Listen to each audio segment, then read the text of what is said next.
So, now I am pretty much getting close to concluding this discussion. I think I made the main points over here that time delay is a measurable quantity.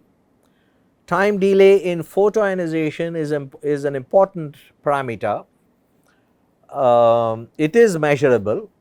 It is of the order of attosecond, and you need the machinery to do attosecond physics, which is what was developed by Ferenc and the three stalwarts who got the Nobel Prize just a few months ago. Anna Wheeler. There are interesting aspects which come out of this, which I want to mention before I completely wrap up this discussion. So, here you have got the non-sequential double ionization, the above threshold ionization, the high harmonic generation. You see the 3-step model kind of thing over here. This is from a very recent paper from the archives, just about a month old, 8th March.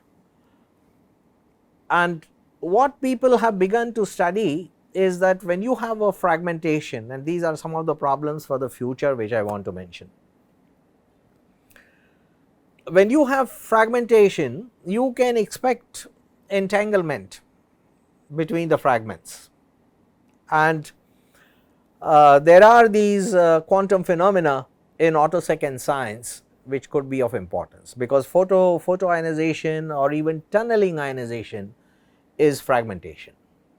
And are you left with any entanglement between the electron which escapes, and what kind of entanglement properties are of importance and so on. So, you may want to read this paper, and there are some others also which because if you have a multipartite quantum system which you cannot write as a tensor product of vectors of individual pieces, then you have entanglement. So, there are important aspects of quantum entanglement that you can study in the domain of attosecond science, and these are very recent studies. In the last 2-3 years people have started looking into this, but I would expect a lot more to come in the coming decade, and some of you may be contributing to that. These are a few papers which are of importance in this context, and you see they are all published in the last 1 or 2 years. So, all this work is very recent about quantum phenomena in attosecond science. I just want to mention one of the studies of Professor Anna Lewelier, one of the Nobel laureates, because of the very happy connections my students have with this work. So, this is a paper by Anna Lewelier a few years ago, 2020, Nature Communications. What she found is that in the photoionization of xenon, you have the spin orbit doublet stage 4d 5/2 and 4d 3/2. The photoelectrons come out with the same time delay, but in a small range between the closer to the threshold, about 75 to 80 electron volts, in that energy range. The time delays in these two photoelectrons is different by as much as 100 attoseconds. So, this is the excitement in attosecond physics, and Anna Lewelier measured this. They also did some calculations which are similar to the relativistic random phase approximation, but it is not exactly the relativistic random phase approximation that we use. We use the relativistic RPA, which is a very pure form of relativistic RPA that was developed by Walter Johnson and Dalgarno. This is some sort of an approximation to it, and they checked the results, compared them with the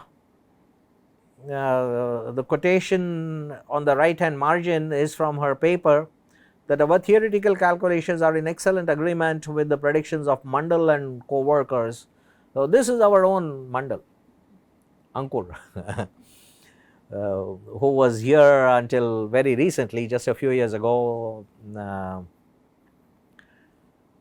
Ankur did excellent work, and not just Ankur, there are others. References 35 and 36 involved not only Ankur but also Soumyajit Saha over here, and you know, there are of course other collaborators in these two papers. And it is very nice to see that work from our group is quoted by a Nobel laureate. So, we are really very happy and very excited about it. And what is very nice is that some of the first studies on photoionization time delay were reported in this paper by Schulz et al. And you see Ferenc Krauss over here. So, this group carried out some of the first measurements, and this came out in 2010. And what I am very proud of is that Ankur and Soumyajit latched on to this work very early. So, Ankur's first paper on this came out in 2014, 4 years after this, which was not too late, I would say. Ankur's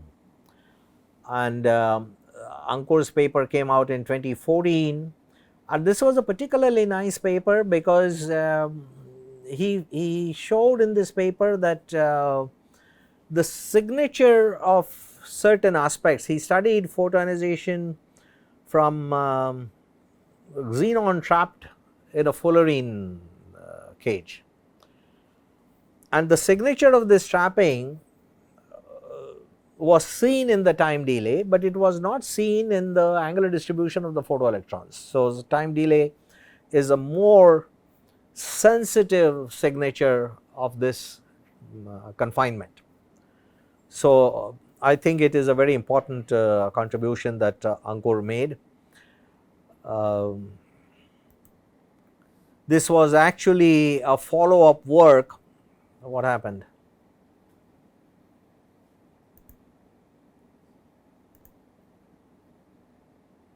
Where are we?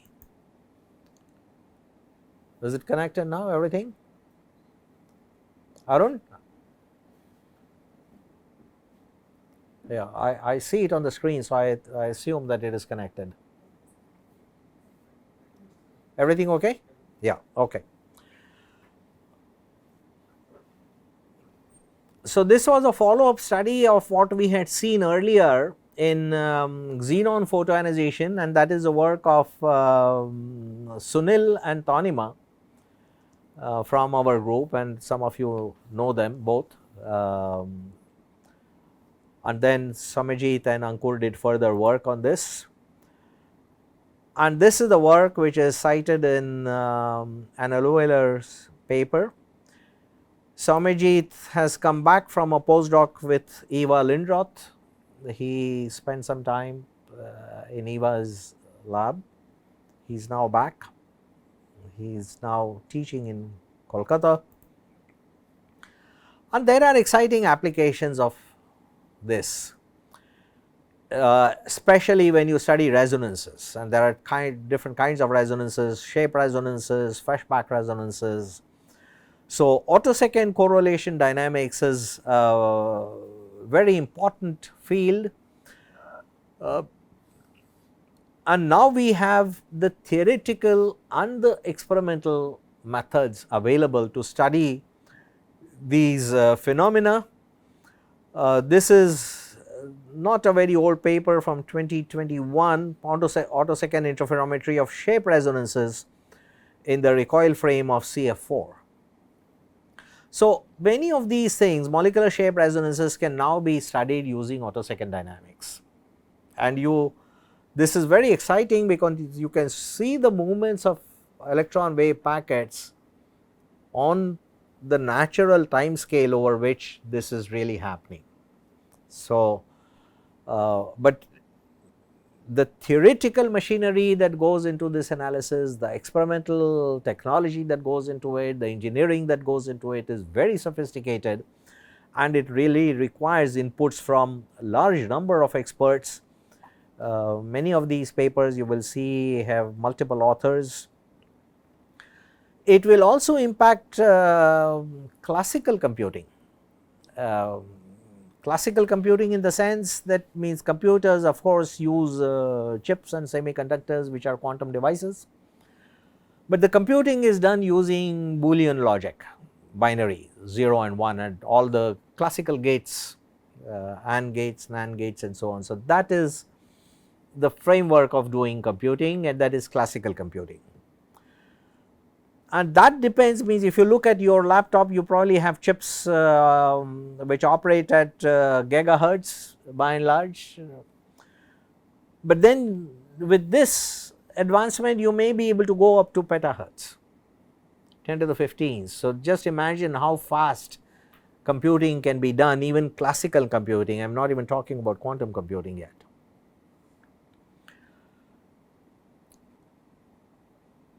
You can study the bond length dependence of attosecond ionization delays. The attosecond ionization delays, the time delays, they depend in a very sensitive manner, and these are all very recent papers, means 27th March 2024, just a little more than a month ago. And this is what people are investigating, and there is very exciting physics which is being pursued, discovered. And before I conclude, I will mention what implications this theory has even on quantum computing.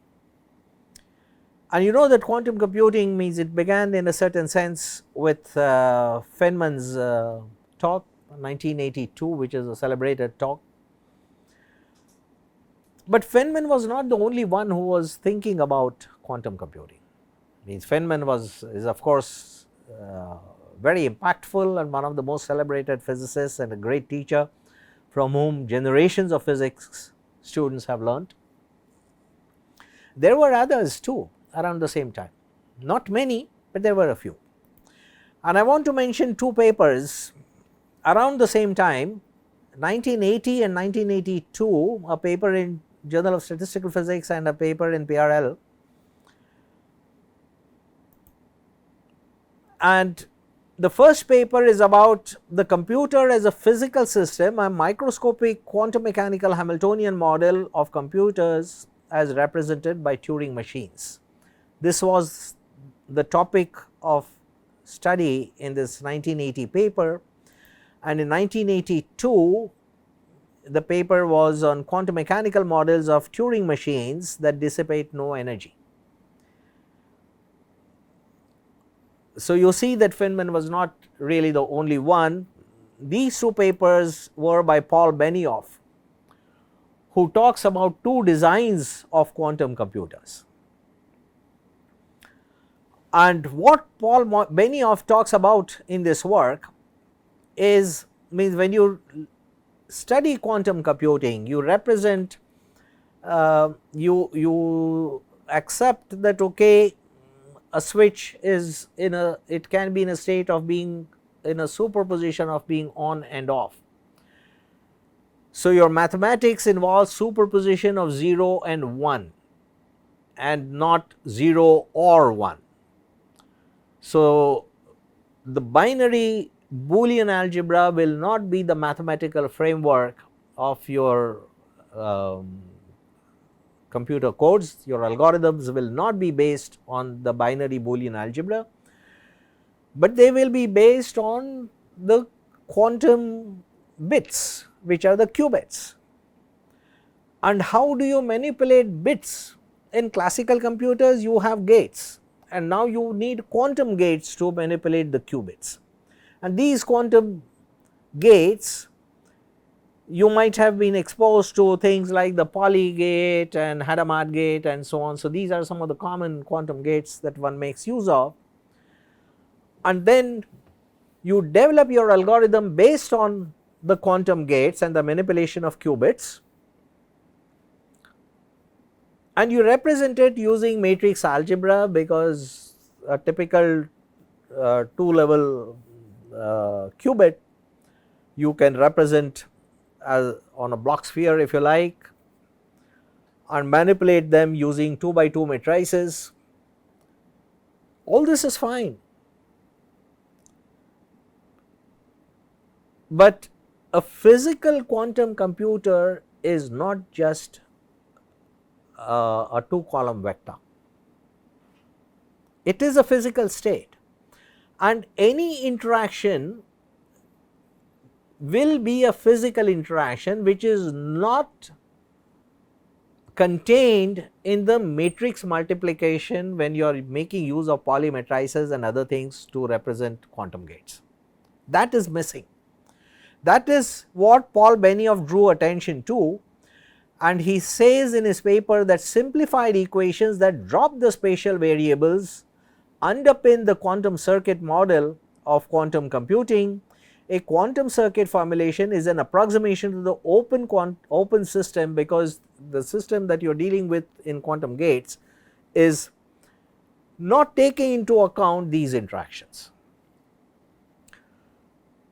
So, this is where the scattering theory comes into the picture, and it goes back to the Wigner scattering theory that we have been talking about in the last few classes.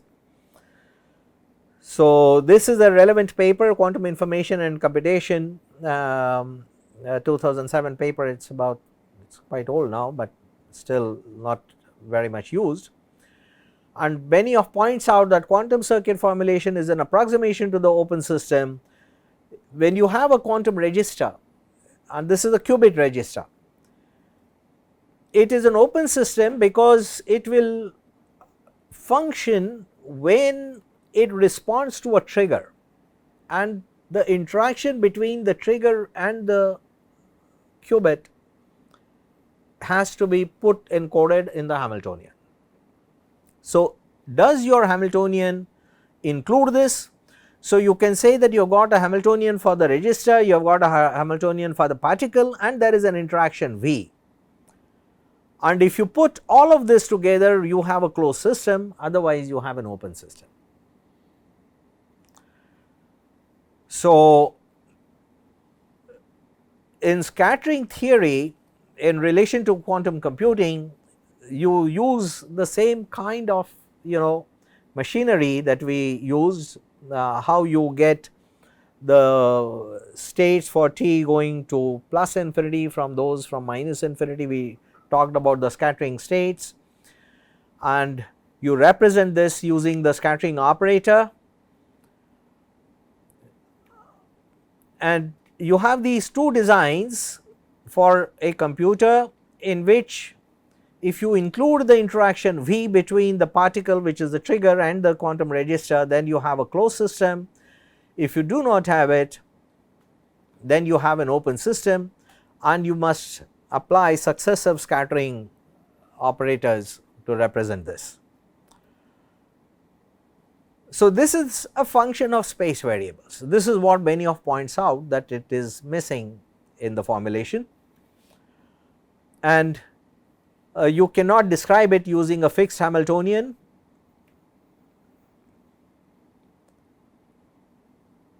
And it is a complete system which evolves in a unitary manner, but not its parts.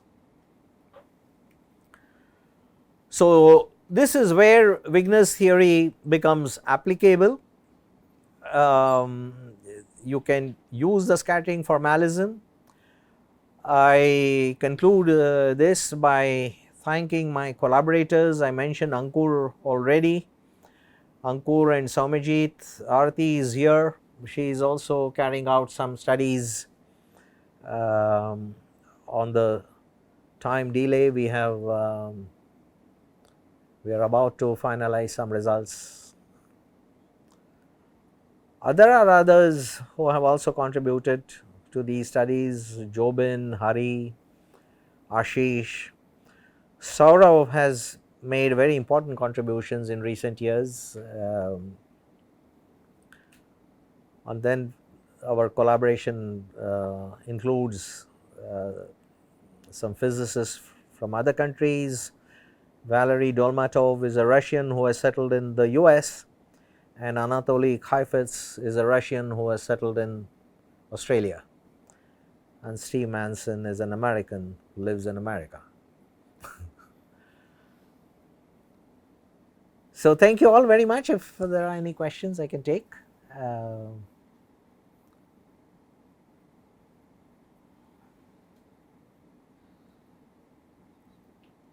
There are some others, I should have their pictures too now.